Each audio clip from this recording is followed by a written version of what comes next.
Eu son Sabela Rial e son galega de toda a vida.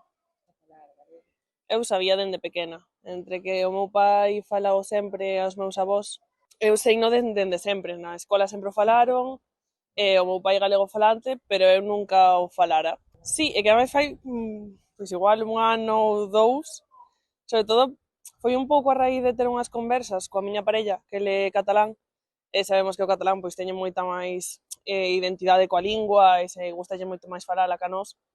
E a raíz diso, pois dime conta de que tiña moita razón nos argumentos que utilizaba.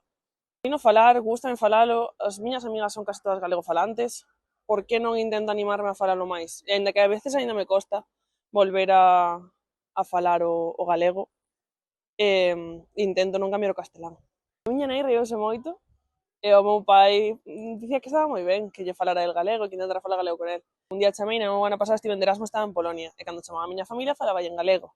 Estaban un día todos xuntos e a miña nai comezou como a medio facer burlas e que dicía, es que ahora se le dio por hablar gallego. Que a miña nai sí que fala castelán. Eh, Fala castelán na casa, pero despois todo que é institucional fala en galego. Tamén é curioso esa forma de velo. Entón, pois, fíxome gracia esa forma de enfrontalo da miña nai. Ainda así, parecelles ben, gustalles que poida falar moitas linguas e sempre me animaron a aprender outras linguas, aínda que nunca me acabaron de fomentar as da casa.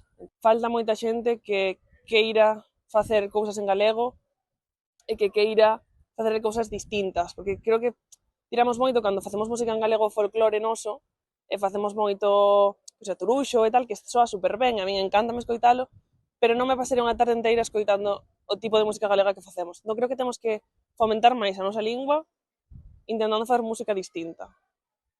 Falase moito galego na área da producción en veterinaria. Os profesores da área de producción falan en galego e o 70 e pico por cento da xente da facultade é de fora.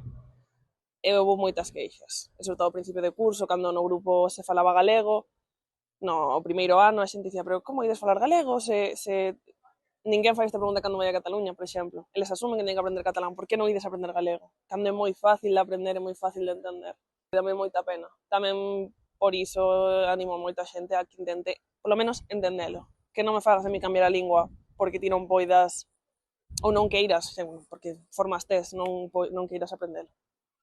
Xente que vai a ver isto e que o escoite, que tal, ainda que o faledes mal, faladeo, porque total vais a perder. Entón, mellor feito que non feito. Ainda que vos falen castelán, podedes preguntar, molesta moito que falen galego, prefiro explicadeslle por qué, intentade non cambiar sempre de primeiras. Nada, pois iso, que defendade a vosa lingua, disfrutar lo que temos.